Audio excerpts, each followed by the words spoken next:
Bismillah ar-Rahman ar-Rahim. Assalamu alaikum all. This is Salman Rafi Khan representing Strive Pakistan. I'm your host for today's session on Agile Project Management. While I'm here to tell you about little bit Strive Pakistan. Strive Pakistan is all about a skill development facilitator, believes in attracting, motivating, and encouraging to learn, excel, and succeed. Our focus areas are personal development, business management, and information technology. So let me introduce my honorable guest, Mr. Danish Akhtar here. He's a very close friend of mine, and we have been working in banking industry for a quite long time. He has overall 12 years of project management experience. Right now, a senior project manager in Australia in software industry. He has done multiple certifications like PMP, Scrum Master, CISA, ITIL with post graduation from UK. So let's give me an opportunity to start the session here. Danish, welcome on board. Assalamu alaikum. Walaikum assalam, Salman. Thanks for the lovely introduction. First of all, thanks Salman and Strive Pakistan for having me this webinar. It's really a great opportunity for myself just to share my experience with everyone, especially with my Pakistani people. Thanks for that. Okay. Thank you once again for joining this Azadi series. Our topic is Agile Project Management and the industry, the correlation between the industry and Agile Project Management here. So I would like to ask few questions here so that users will get to know what is actually Agile framework is all about. Yeah. So Danish, my first question is, what is Agile management and its fundamentals? All right. That's a pretty basic question, and everybody is actually after agile project management these days when it comes to especially software industries. मैं सलमान आपको और सब जितने भी audience है उनको थोड़ा सा तकरीबन 3 decade पीछे ले जाना चाहता हूँ ताकि ये लोग समझ जाएं कि what's actually the need of agile, how actually the need of agile project management arise and how it came into existence. तो आज से तकरीबन 3 decade, not 30 decade, my bad, 3 decade पहले अराउंड 1990s में कुछ it was a growing concern for the industries कि उनके projects जो है every 1 out of 3 projects were getting failed. तो लोगों का ये growing concern था कि what's the reason? So उन्होंने कहा कि यार we should find out what's the reason, what's impacting the project failures. So after a decade, like around 2000, like early 21st century, 2001, 2000, a group of like around 17, 18 project managers, developers just had a meeting in a area called as Oregon in US. And they just formulated Agile Manifesto just to find out how they can overcome those failures in the projects. So that's actually the whole story behind the existence, or you can say behind the arrival of this agile methodology. So what exactly is the agile methodology? So just when आपको बताया कि every 1:3 projects were getting failed. So now before you understand or before I explain what agile project management is or agile methodology is, first you need to understand what was actually the methodology that was actually being followed by the industry before. So, and it's not an obsolete methodology at all. It's actually something that is actually a need of so many industries these days as well, including software industry as well. But it depends upon the project, what type of a project it is, how complex it is. And that methodology is called as, it's widely known term for people who are actually in this particular project management field. It's called as waterfall methodology. So waterfall methodology is actually, it's a linear sequential methodology. When I say linear sequential methodology, that means every process, which is a prior process, has to be delivered completely before it goes to the next step.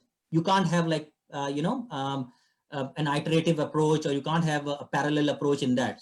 And you have to have an holistic scope of the project at first place. Otherwise, what will happen, if there is any change, obviously there is a change management in every project management methodology, but that's actually going to cost you in terms of time, in terms of scope, in terms of budget and everything.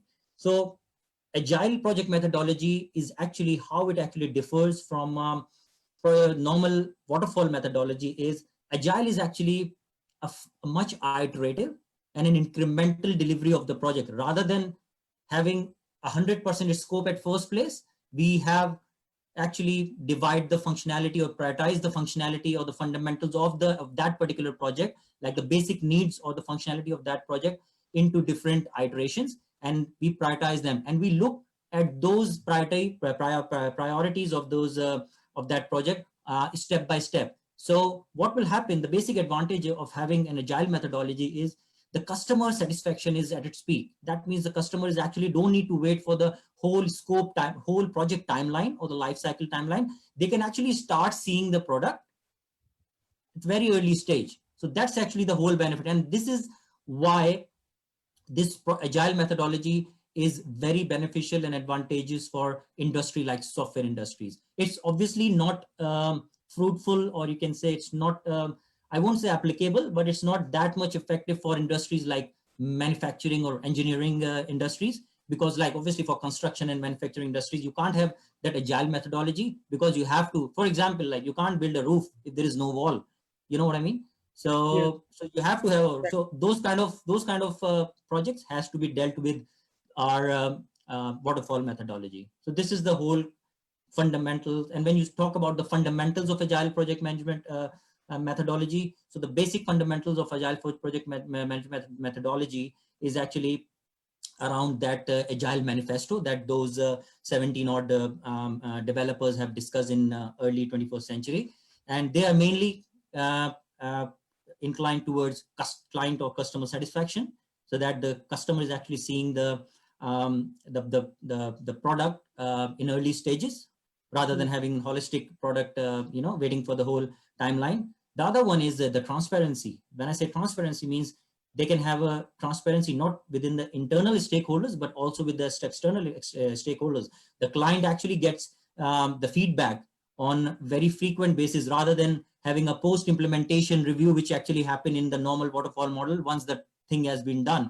So those things, especially accountability in terms of your development team, you can help people accountable. It's an evolving, in other words, this agile methodology, it's an evolving methodology, rather than having a static set of scope and cost and timings kind of thing. It's an evolving methodology that actually brings the accountability and transparency into play with this particular methodology. Then the most important thing, which I as a practitioner I found is the best part, is the engagement between the stakeholders and the team. So that communication thing, the internal communication, is a very big aspect of agile project, having agile project management set up in your company. And again, since it's an iterative approach and incremental project is delivered in an incremental basis, then obviously it's a continuous improvement that you can actually apply in your whole organization as well as in your project.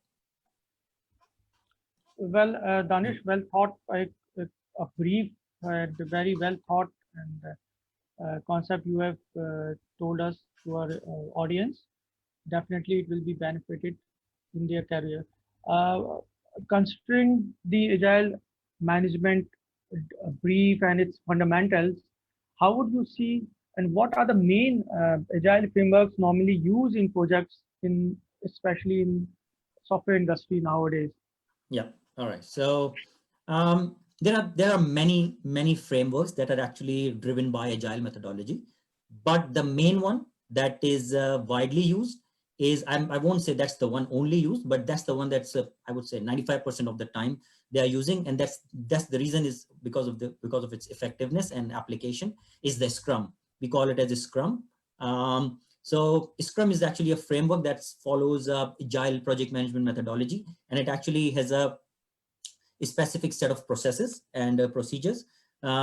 I obviously won't go into the technical details because this session is just about the high level thing, but I'll briefly tell you what exactly Scrum is. Scrum is actually, as I said, it's a framework that follows the Agile methodology. And as you know that the Agile methodology is an incremental and iterative approach for delivering the parts of the project in increments. So it has got certain artifacts. The main artifacts, I would say, especially first, I would discuss what are the teams that are actually involved in in your Scrum framework.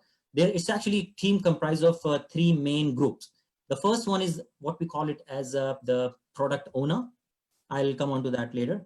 The other one is what we call as the team, Scrum team is developers. I'll discuss that as well, what developers means. It doesn't mean the people who are coding. Developers is actually a generic term used for the people who are engaged in the complete SDLC, software development lifecycle.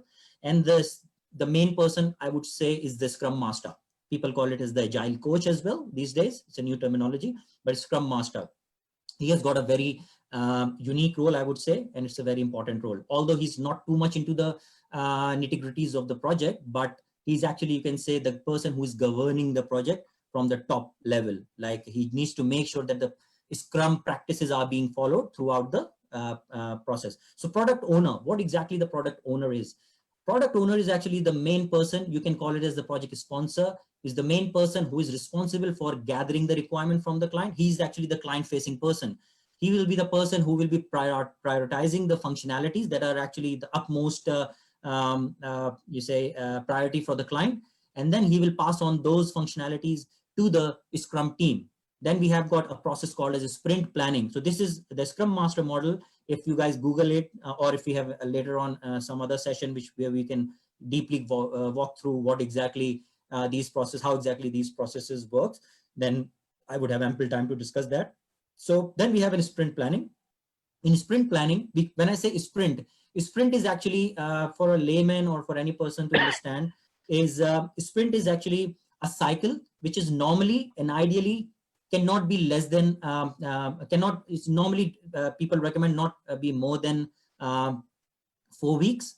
Otherwise the purpose of a sprint fails. So it can be like a 4 weeks. Ideally it has to be a 4-week cycle for a certain set of prioritized functionalities from the client to be developed and made available for the release. It's not necessary it should be released, but it should be 100% deliverable component of that product. So that sprint is actually a cycle, and the sprint actually follows in itself, it follows the complete SDLC life cycle. When I say SDLC, sprint, the team, as I said, like the developer team, it includes the architects, it includes the project managers, it includes the developers, it includes everybody, business analysts. So that design phase, that scoping phase will be done in this particular 4-week cycle, and it includes both the planning, the scoping, the development, and everything in there. So that's actually, we call it as a sprint.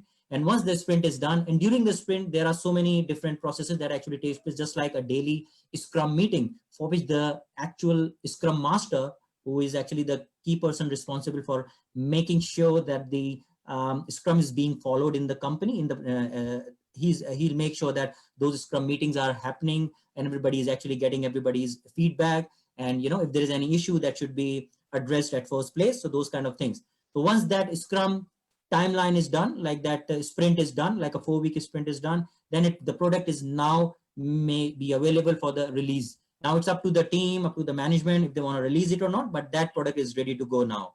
Once that's done, then unlike the waterfall model where the post-implementation step actually happens once the project is closed, in the sprint, the best part is, and that's why we say the transparency, accountability, and the customer satisfaction is actually this sprint retrospective part. So this sprint retrospective part actually includes both the product owners, the developers, the whole Scrum team, where they can actually talk about what actually went wrong, what they have achieved, and what they can improve in the next sprint cycle. So that's the continuous feedback and the continuous improvement that actually will come into play. So this is actually the basic methodology that's being used in the software industry, and it's really effective these days. Okay, very well answered to our brief question which I've asked. Tell me, Danish, the different phases in agile life cycles follow nowadays in software industry and other industries which you have had an experience Mhm. in your career, in your professional career. All right, as Salman, as I mentioned earlier, in terms of the life cycle, um, it's pretty much when I talk about Scrum. So that's actually the complete life cycle or the process cycle for agile methodology that's been followed.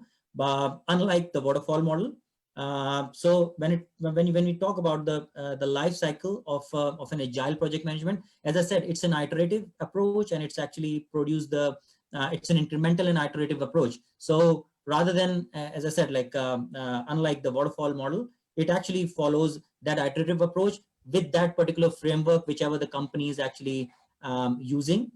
Like as I said, like Scrum is the most widely known framework being used. So yeah, so that actually I actually covered in the previous question. So that will be the life cycle or the process cycle for the agile methodology.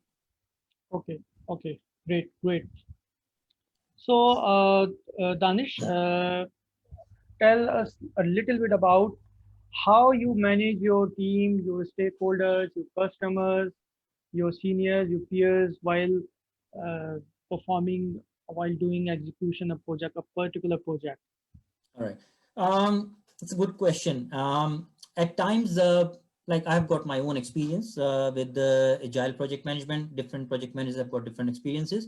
But in terms of team management, some people say that the project management is a bit easier when it comes to waterfall model, and some people say the project management is easier for them. It's all based on their experience, and my experience says uh, project management is a bit, I won't say difficult, it's actually a bit challenging at first place when it comes to adapting the agile project management methodology in your organization where everybody is of old school thought. I mean, change management is always a big challenge anyway.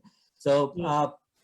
uh, so in that case, the team management or the resource management looks a bit difficult at first place, but once it's implemented, it actually make the job easier, not only for the project manager, for everyone, for the whole team altogether. So I can give you an example. I was actually given a task in my company to implement the agile project management methodology, where we are too much used to the waterfall cycle, the waterfall methodology. So obviously it was a big challenge for us. But yeah, as I said, the basic advantage of having a agile methodology is that you have got a clear transparency and clear accountability for your whole team. So that actually will help not only you as a project manager, but for the team themselves, that they can understand where they're actually going wrong and where they can improve themselves. For example, in a sprint, just like I gave an example, a sprint, what happened is you have got some daily scrums and stuff like that. And when you are doing the estimation, like how much time it's going to take to develop a functionality, for example, I can just give you an example. Like there's a product and there's a task in that particular product that needs to be developed by a developer team. So obviously in a waterfall model, there are some estimates that are already given, and that are the scope is freezed and everything is done, estimation is done, timeline is done, everything is just static and fixed, unlike Scrum and agile project management methodology, where you actually engage the developer, you actually engage the actual person who is responsible for that particular task to tell you the reason why that particular functionality is going to take that much time. Unlike the waterfall model, where you just have an estimate and nobody's answerable to anything, like at the time when you are, it's just like a holistic picture. But here, if you are questioning them how much time it's going to take, it will be not only beneficial for them to manage their timeline, it will be beneficial for the whole project, it will be beneficial for the whole project manager. So yeah, once they actually get into this practice, this resource management or the team management will become very easy for the both project management and the whole team altogether. Okay, okay. It's a very challenging task regarding the overall management of a resource who have different background, different cultures. Yep. So I think it's a basic and the most challenging and most important and significant task or challenge which a project manager, in fact, are confronting with nowadays. So, Danish, keeping you all these, we have talked about all the fundamentals of agile project management. We have discussed about a brief discussion about the project life cycle and the different phases and the frameworks of agile project management. And we have also talked about resource management, how you manage your resources while doing a particular project. Tell us about what was your most challenging task in your career and how you were able to manage that. How were you were able to handle that? All right. As I mentioned earlier, obviously the most important or the basic what should I say? The challenge, I would say, is the change management, and that's a norm everywhere. It's not like only for the software industry or any other. It's the same in any industry.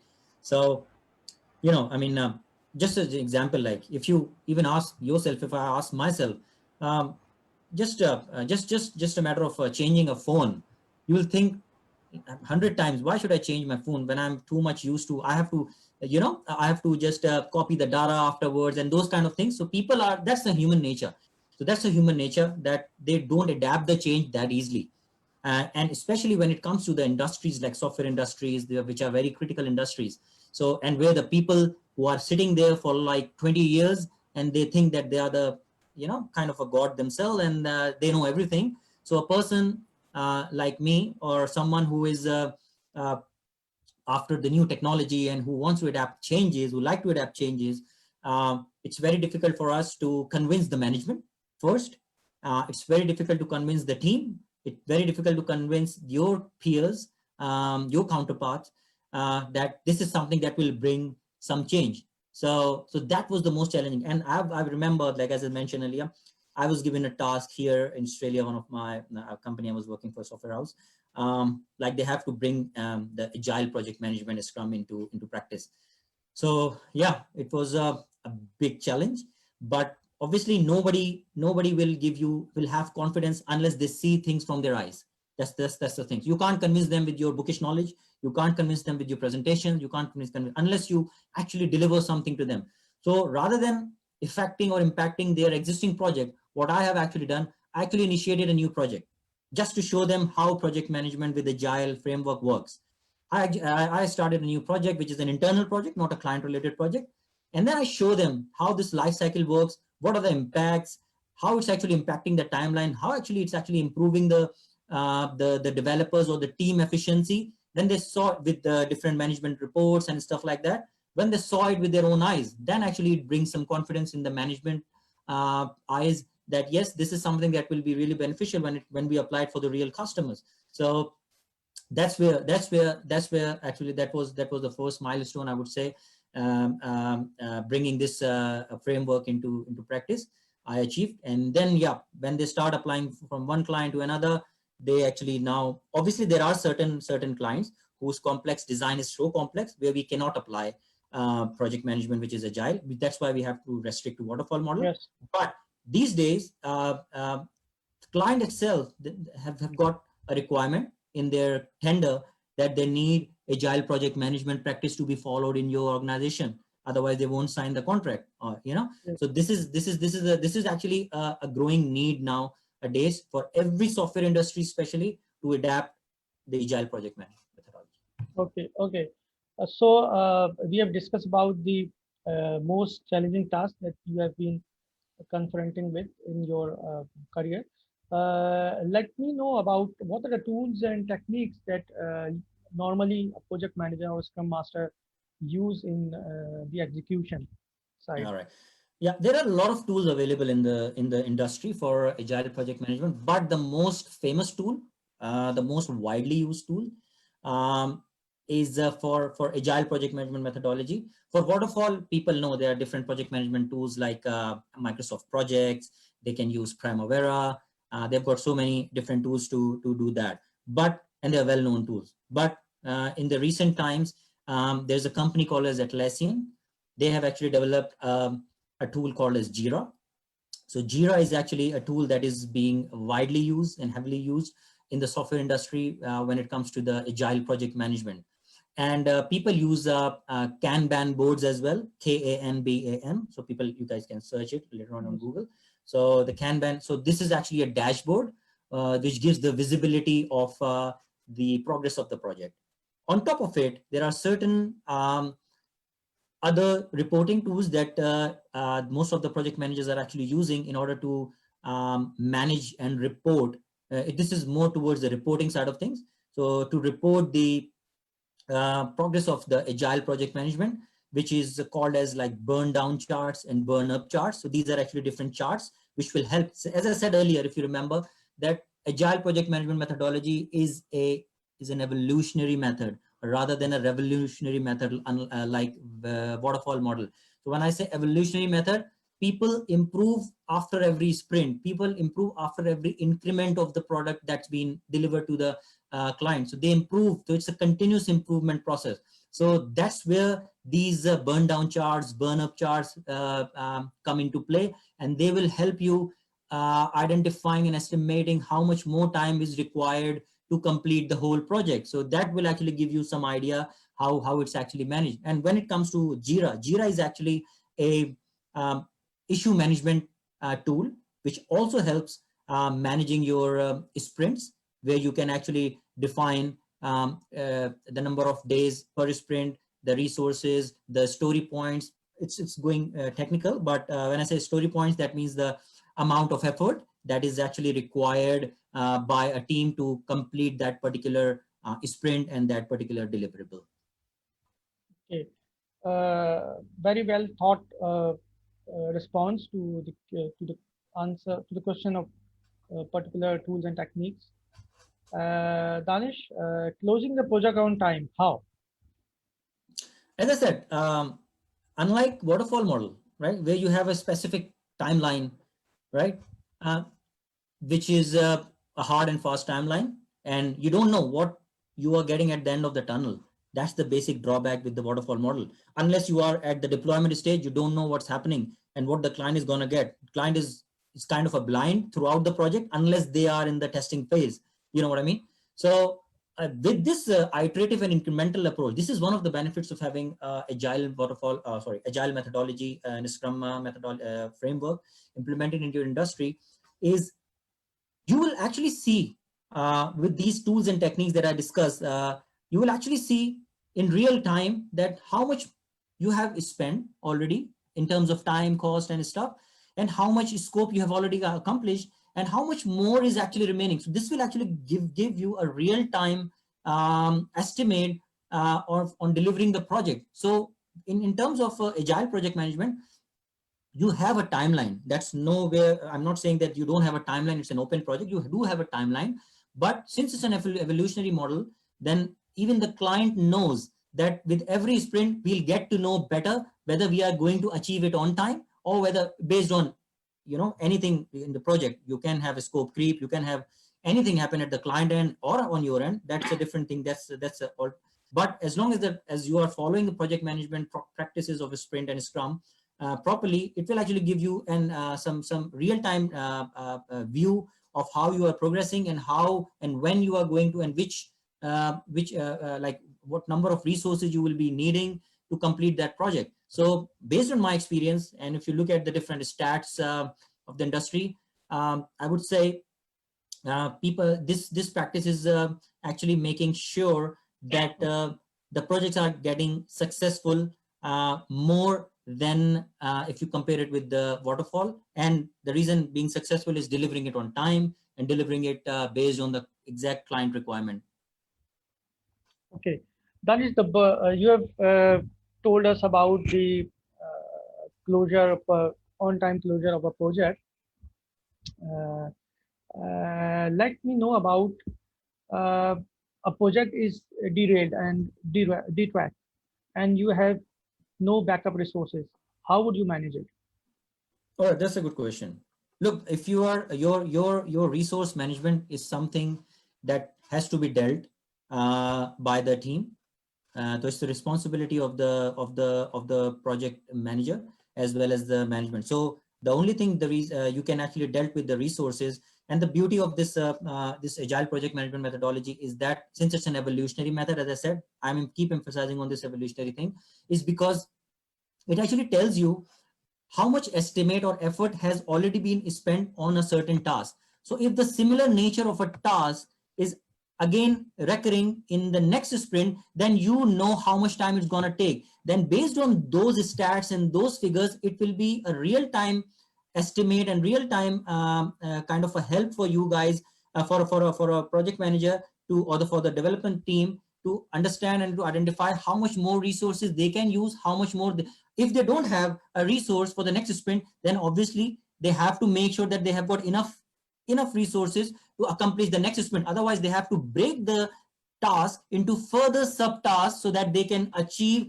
the deliverable in that sprint rather than wasting the whole sprint altogether. So resource management actually will be very much like sprint or Scrum framework will be very much beneficial for the project managers and the teams when it comes to managing your resources that way.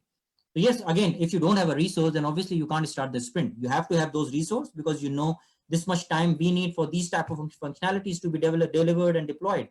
So you have to have those, but it will actually help you rather than engaging every developer or every architect in the next sprint, which you don't want, unlike the waterfall model in which you engage everybody for the whole length of the project, which is useless and you are wasting your resource. Project management with Agile will help you releasing your resource and managing your resource effectively with multiple projects happening at the same place.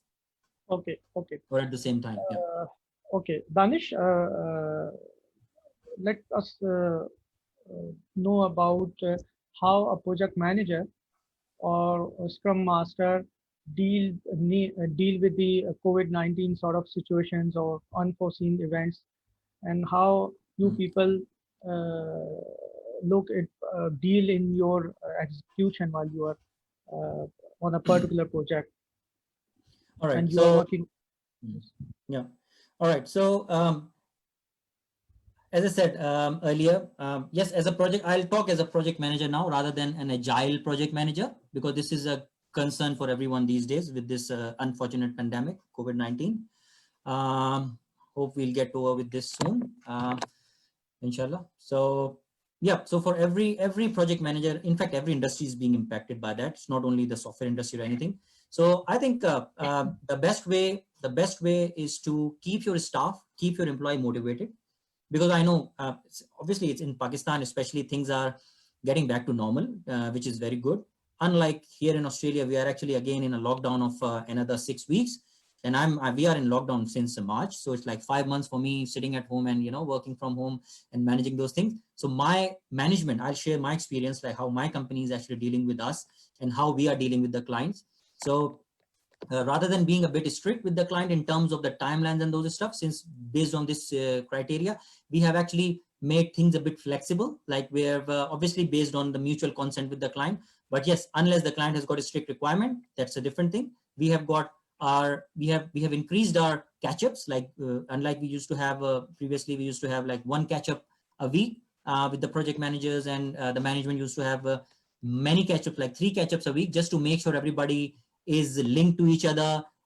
Everybody is seeing each other's faces, although it's virtual faces, so that they still have a feeling that they are intact, they are one team, they are, a part of the company. So it's more of a cultural role that needs to bring the change, rather than specifically to a particular project, because this pandemic is unfortunately impacting not only people, the businesses, but also the people's life. So it's more of a, more engagement with the client, pampering them and just telling them we are there with you guys, especially for the project managers with the client. Just tell them if they are stuck on something, just give an extra mile and help them out in terms of testing or something, whatever they need. So these days we are being a bit flexible with not only with the clients, with everyone who is actually seeking help. Okay. Danish, any particular, targeted advice for youngsters, especially in Pakistan, who are pursuing a career in project management?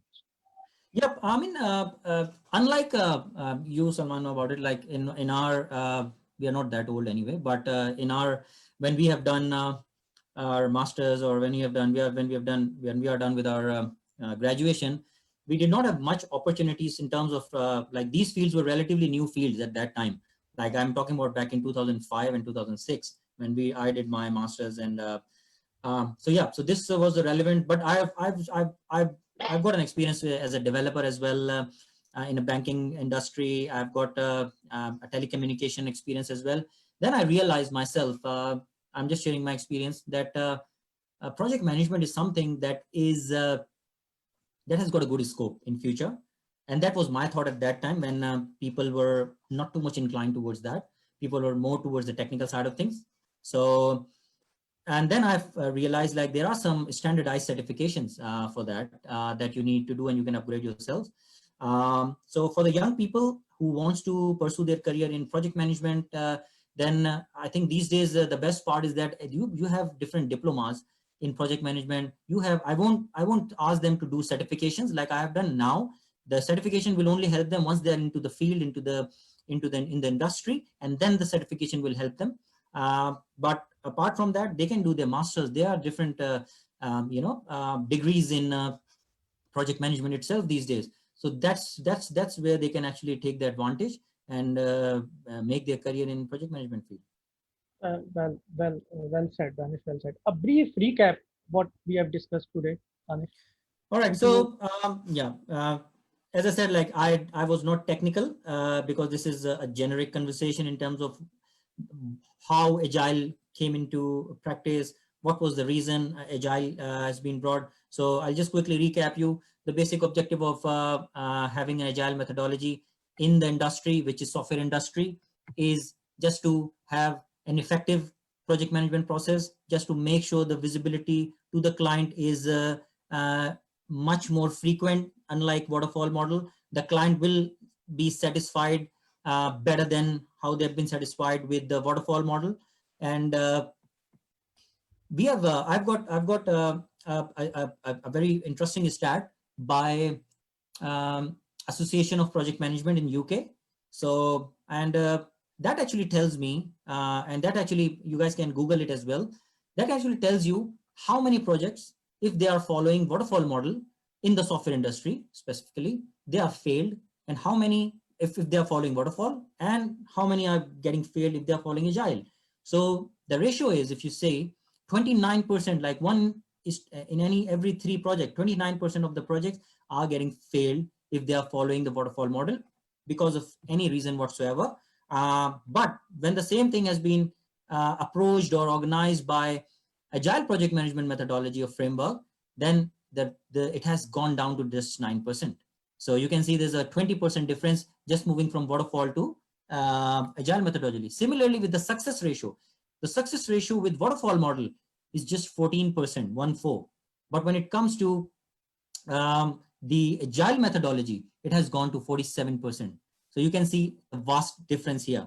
yes, Although the yes. challenges are there in both the methodologies, but these stats actually says and clarifies any confusion, if there is any, in any of the software industry where they are still a bit reluctant adapting and with this change. Then these stats are, I think, enough for them to understand where they are actually heading up, where they are taking their business to, and where they can actually get an opportunity if they go towards the agile methodology. Well, Danish, thank you very much. You have responded a very, very well thought process, and you have responded to our questions, leading questions, in a very uh, right way. So, thank you all. Thank you, Danish, for coming up, giving us the Thank you. time, spending from your busy schedule, and let us know about what is agile project management all about, and how a project manager can deal with particular or some circumstances and situations nowadays. And thank you all. Thank you. We really appreciate your presence, our audience in Azadi series, and we would also like to follow us, you guys, on LinkedIn, Facebook, Twitter, and Instagram, and YouTube as well. So take care of yourselves, your family members, especially your elders and your kids. And we will be very much looking forward to you see you soon again. And Jazakallah khair. Thanks once again. This is Salman Rabi Khan signing off. Allah Hafiz. Thank you, Thank you. Danish. Thank you.